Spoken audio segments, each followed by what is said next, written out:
All right, hey everybody. So we are gonna look at stoichiometry conversions, but this time we're gonna be looking at going from mass to mass. So in the past, we've done moles to moles, which you just need the molar ratio for that. And remember, molar ratio are your coefficients, the big numbers in front of the compounds. And if there isn't a number there, there's one. And we've also done conversion factors with stoichiometry equations from moles to grams and grams to moles. And in that case, we needed our molar ratios as well as our molar masses. This time we're going from mass to mass. So we're going from grams to grams. We're going from grams of one compound, though, to grams of another compound. So we're going to need molar masses in here, and we're going to need conversion factors as well. So I always start out with reading the problem. And notice this time we do have a different equation. We've been working with aluminum oxide before. Now we're working with tin.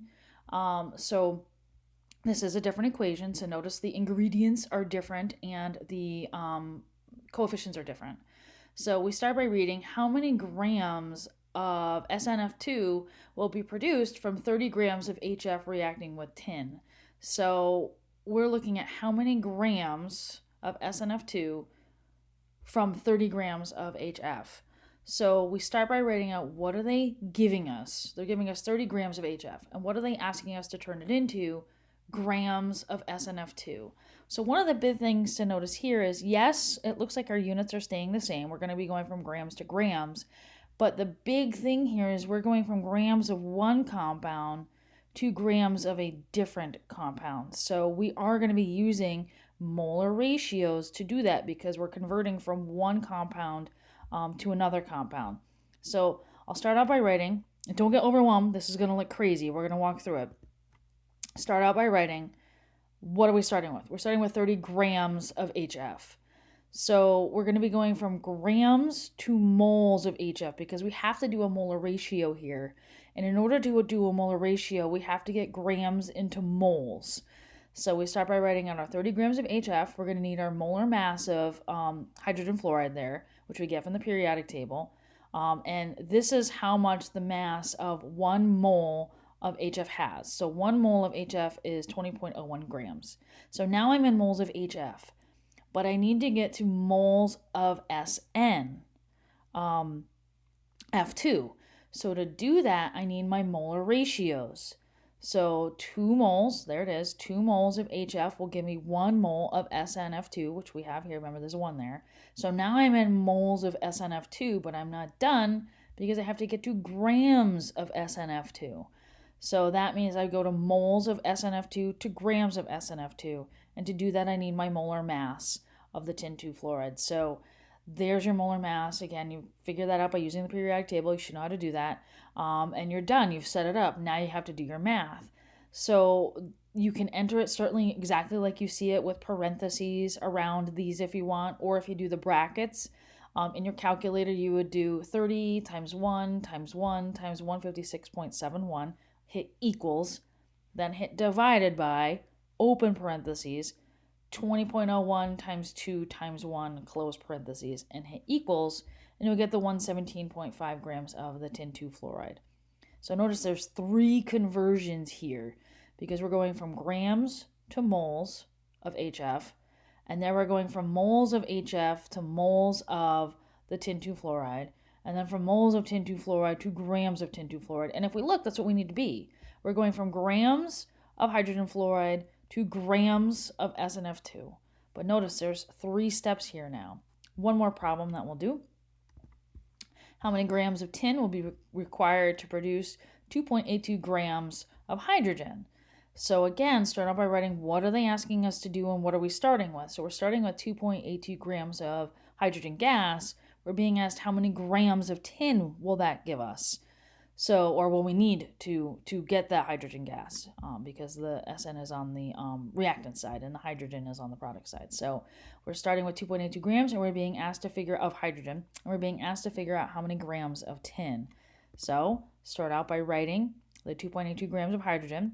We have to go from grams of hydrogen to moles of hydrogen because we need to use our molar ratio to switch from H2 to SN. So this is your molar mass of H2, right? Is in 1 mole of H2. Now we're in moles of H2. Now we can do our molar ratio. This is your relationship between the H2 and the SN. It's a 1-to-1. There's a 1 there and there's a 1 there. Now we can go from 1 moles of tin to grams of tin, and using your molar mass of tin from the periodic table. Right? Grams of H2 will cancel, moles of H2 will cancel, moles of tin will cancel, and you're left with grams of SN.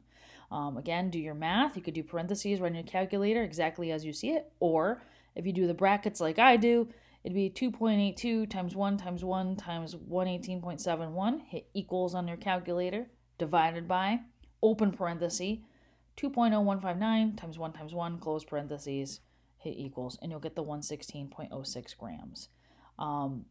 I am going to do a couple problems with you. Actually, I'll just do one. Because I think after this, you should be able to get this and you'll use that model. But just to kind of remind you, don't forget about this flow chart. You'll be able to use it on the test. I'll make sure I put a link to this on the day of the test so that you can have that. But this helps you because you figure out where are you starting from on here and where do you need to go. It's very helpful and helps you figure out which one you need to use. So if you're going from moles to grams, you're going to use this conversion. If you're going from grams to moles, you're going to use this conversion. On the next slide, we're going to talk about this one. We haven't talked about going from moles to liters. But again, just follow the flow chart. If you're going from liters to moles, you're going to be dividing by 22.4 liters. If you're going from moles to liters, you're going to be multiplying by 22.4 liters. So it shouldn't be any more difficult than any of these other things. And you just follow the flow chart. So on this slide, this is talking about going from moles to liters. So 1 mole of any gas will occupy a volume of 22.4 liters at standard temperature and pressure. And standard temperature is 0 degrees Celsius or 273 Kelvin and 1 atmospheric pressure. So that's what STP means. It's standard temperature pressure. It's a standard, and it's the same, no matter what. So 1 mole of gas will occupy a volume of 22.4 liters at 0 degrees Celsius and 1 atmospheric pressure. So the conversion factor that you'll need is you'll either be dividing by 22.4 liters or multiplying by 22.4 liters, depending on what you're starting with. So if we're looking at here, ammonia, NH3, is synthesized from hydrogen and nitrogen. Synthesize means make. How many liters of ammonia can be produced from 1.3 liters of hydrogen? And the chemical equation is 3H2 plus N2 gives you 2NH3. So this is your balanced equation here. And if we look at this, we've got 1.3 liters of H2. That's what we're starting with. We're being asked how many liters of NH3. So notice we're going from one compound to another compound. So that means we're going to need a molar ratio here. When you're going from one compound to another, you need your molar ratio, those coefficients in the formula. So 1.3 liters. We have to go from liters to moles here because we need our molar ratio. So 22.4 liters will be on the bottom, so that liters cancels. 1 mole of H2 on the top. Now we can do our molar ratio, our relationship between the hydrogen and the ammonia. And looking at our equation, 3 H2s give us 2 NH3s. So there's our relationship there, our recipe. Now we're in moles of NH3, or moles of ammonia.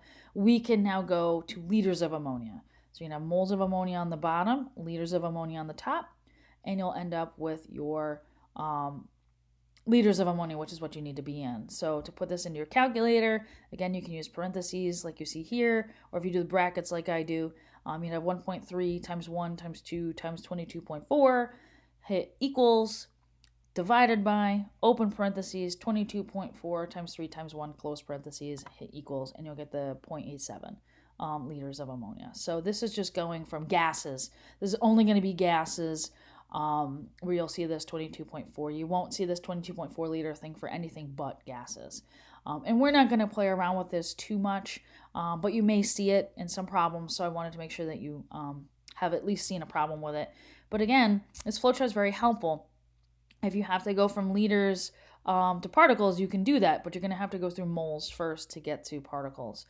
Just like if you have to go from particles to grams, you have to go through moles first to get there. And this flowchart is very helpful. Just follow the arrowheads and it'll tell you which conversion factor you're going to need.